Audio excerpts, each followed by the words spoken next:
ಶ್ರೀ ಗಣಪತಿ ಶಾರದಾ ಗುರುಭ್ಯೋ ನಮಃ. ಯತ್ರ ಯೋಗೇಶ್ವರ ಕೃಷ್ಣೋ ಯತ್ರ ಪಾರ್ಥೋ ಧನುರ್ಧರಃ ತತ್ರ ಶ್ರೀ ವಿಜಯ ಭೂತಿ ಧ್ರುವಾನೀತಿರ್ಮತಿರ್ಮಮ. ಶ್ರೋತೃಗಳಿಗೆ ಶ್ರೀ ಅಳಸಿಂಗರಾಚಾರ್ಯ ವಿರಚಿತ ಶ್ರೀ ವ್ಯಾಸ ಮಹರ್ಷಿ ಪ್ರಣೀತ ಶ್ರೀಮನ್ ಮಹಾಭಾರತದ ಅನುಶಾಸನಿಕ ಪರ್ವದಲ್ಲಿ ಕೃತಘ್ನನಿಗೆ ಪ್ರಾಯಶ್ಚಿತ್ತವೇನು ಎಂಬುದಕ್ಕೆ ದೃಷ್ಟಾಂತವಾಗಿ ವತ್ಸನಾಭನೆಂಬ ಮುನಿಯ ಕಥೆ ಎಂಬ 33ನೆಯ ಅಧ್ಯಾಯಕ್ಕೆ ಸ್ವಾಗತ. ಯುಧಿಷ್ಠಿರನು ಭೀಷ್ಮಾಚಾರ್ಯರನ್ನು ಕುರಿತು ಕೇಳುತ್ತಿದ್ದಾನೆ. ಓ ಪಿತಾಮಹ, ಕೃತಘ್ನರಿಗೆ ಪ್ರಾಯಶ್ಚಿತ್ತವೆಂತಹುದು?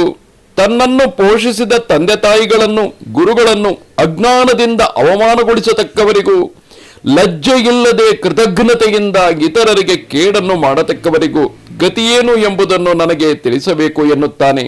ಅದಕ್ಕೆ ಆ ಭೀಷ್ಮನು, ಓ ಯುಧಿಷ್ಠಿರ, ಕೃತಜ್ಞರಿಗೆ ಎಂದೆಂದಿಗೂ ನರಕವೇ ಗತಿ.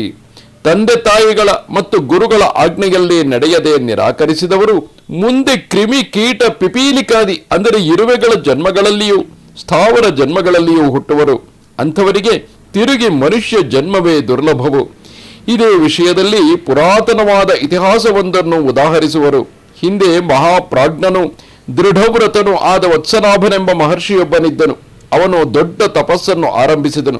ಕೊನೆಗೆ ಆ ತಪಸ್ಸಿನಲ್ಲಿ ಕುಳಿತಿದ್ದ ಹಾಗೆಯೇ ಅವನ ಮೇಲೆ ದೊಡ್ಡ ಹುತ್ತವು ಕಟ್ಟಿ ಅವನು ಬರೀ ಹುತ್ತದಂತೆಯೇ ಆದನು. ಇದನ್ನು ನೋಡಿ ಇಂದ್ರನು ಅವನ ತಪಸ್ಸನ್ನು ಕೆಡಿಸಬೇಕೆಂದು ಸಿಡಿಲು ಮಿಂಚುಗಳೊಡನೆ ದೊಡ್ಡ ಮಳೆಯನ್ನು ಕರೆದನು. 7 ದಿನಗಳವರೆಗೆ ಎಡಬಿಡದೆ ಮಳೆಯು ಸುರಿಯಿತು. ಇಷ್ಟಾದರೂ ಆ ಋಷಿಯು ಮುಚ್ಚಿದ ಕಣ್ಣನ್ನು ತೆರೆಯದೆ ಅದನ್ನೆಲ್ಲ ಸಹಿಸಿಕೊಂಡಿದ್ದನು. ಪ್ರಬಲವಾದ ಚಳಿಗಾಳಿಗಳಿಂದ ಕೂಡಿದ ಆ ಮಹಾವರ್ಷದಲ್ಲಿ ದೊಡ್ಡದೊಂದು ಸಿಡಿಲು ಬಿದ್ದು ಹುತ್ತವು ಮುರಿದು ಬಿದ್ದಿತು. ಆ ಸಿಡಿಲಿನ ವೇಗವು ಆ ವತ್ಸನಾಭನೆಂಬ ಮಹರ್ಷಿಗೆ ತಗುಲಿದ ಸಂಭವವನ್ನು ನೋಡಿ ಧರ್ಮದೇವತೆಗೆ ಅವನಲ್ಲಿ ಕರುಣೆ ಹುಟ್ಟಿತು. ಅವನಿಗೆ ಕ್ಷೇಮವಾಗಬೇಕೆಂಬ ಭಾವವು ಧರ್ಮದೇವನ ಮನಸ್ಸಿಗೆ ಹತ್ತಿತು. ಒಡನೆಯೇ ಆ ಧರ್ಮದೇವತೆಯು ಒಂದು ದೊಡ್ಡ ಮಹಿಷಾಕಾರವನ್ನು ತಾಳಿ 4 ಕಾಲುಗಳಿಂದ ಆ ವತ್ಸನಾಭನ ರಕ್ಷಣೆಗಾಗಿ ಅವನ ಮೇಲೆ ಮರೆಯಾಗಿ ನಿಂತು ಆ ಋಷಿಯ ಮೇಲೆ ಮಳೆಯು ಸುರಿಯದಂತೆ ಮಾಡಿತು. ಬಿರುಗಾಳಿಯೊಡಗೂಡಿದ ಆ ವರ್ಷವು ಅಂದರೆ ಆ ಮಳೆಯು ಮೆಲ್ಲಗೆ ತಗ್ಗುತ್ತಾ ಬಂದ ಮೇಲೆ ಧರ್ಮದೇವತೆಯು ಮೆಲ್ಲಗೆ ಆ ಹುತ್ತವನ್ನು ಬಿಟ್ಟು ಆ ಮಹಿಷ ರೂಪದಿಂದಲೇ ಓಡಿ ಹೋಯಿತು. ಮಳೆಯು ನಿಂತೊಡನೆ ತಪಸ್ವಿಯಾದ ಆ ವತ್ಸನಾಭನು ಕಣ್ಣು ಬಿಟ್ಟು ನೋಡುತ್ತಾನೆ. ದಿಕ್ಕುಗಳೆಲ್ಲವೂ ಪ್ರಸನ್ನವಾಗಿ ಬೆಟ್ಟದ ಶಿಖರಗಳು ಎಲ್ಲಾ ಭೂಪ್ರದೇಶವು ಜಲಪೂರ್ಣವಾಗಿರುವುದನ್ನು ಕಾಣುತ್ತಾನೆ. ಕೆರೆ ಕೊಳಗಳೆಲ್ಲವೂ ಜಲಪೂರ್ಣವಾಗಿರುವುದನ್ನು ಕಂಡು ಅವನಿಗೆ ಬಹಳ ಸಂತೋಷವಾಯಿತು. ಆಗ ಅವನು ತನ್ನೊಳಗೆ ತಾನು ಆಶ್ಚರ್ಯದಿಂದ ಇಷ್ಟು ದೊಡ್ಡ ಮಳೆಯಲ್ಲಿ ನನ್ನನ್ನು ರಕ್ಷಿಸಿದವರಾರು ಎಂದು ಚಿಂತಿಸುತ್ತಾ ಅತ್ತಿತ್ತ ತಿರುಗಿ ನೋಡುವಾಗ ಪಕ್ಕದಲ್ಲಿ ಎಮ್ಮೆಯೊಂದು ನಿಂತಿದ್ದಿತು. ಅದೇ ತನ್ನನ್ನು ರಕ್ಷಿಸಿರಬೇಕೆಂದು ತೋರಿತು. ಆಗ ಅವನು ತಿರ್ಯಗ್ಯೋನಿಗಳಲ್ಲಿಯೂ ಕೂಡ ಇಂತಹ ಧರ್ಮಶ್ರದ್ಧೆಯು ಕಾಣಿಸುತ್ತಿರುವುದಲ್ಲ, ಇದೇನಾಶ್ಚರ್ಯವು! ಈ ಮಹಿಷವು ಬಹಳ ಪವಿತ್ರವಾದುದು. ಈ ಕಲ್ಲಿನ ಬಂಡೆಯ ಮೇಲೆ ನಿಂತಿರುವ ಈ ಮಹಿಷವು ಒಳ್ಳೆ ದೇಹಪುಷ್ಟಿಯಿಂದ ಬೆಳೆದಿದೆ. ಮಾಂಸಪುಷ್ಟಿಯುಳ್ಳ ಈ ಪಶುವು ಬಲಿಕರ್ಮಕ್ಕೆ ಅರ್ಹವಾದುದು ಎಂದು ನಿಶ್ಚಯಿಸಿಕೊಂಡನು. ಆದರೆ ತಿರುಗಿ ಅವನಿಗೆ ಧರ್ಮ ಸಂಬಂಧವಾದ ಬುದ್ಧಿಯು ಹುಟ್ಟಿ, ಉಪಕಾರ ಸ್ಮರಣೆಗಿಲ್ಲದ ಕೃತಜ್ಞರು, ವಿಶ್ವಾಸಘಾತುಕರು ತಪ್ಪದೆ ನರಕಕ್ಕೆ ಹೋಗುವರು. ಕೃತಜ್ಞರಿಗೆ ಪ್ರಾಣತ್ಯಾಗವೊಂದರ ಹೊರತು ಬೇರೆ ಪ್ರಾಯಶ್ಚಿತ್ತವೇ ಇಲ್ಲ. ಧರ್ಮಜ್ಞರ ನಿರ್ಣಯವೇ ಇದು.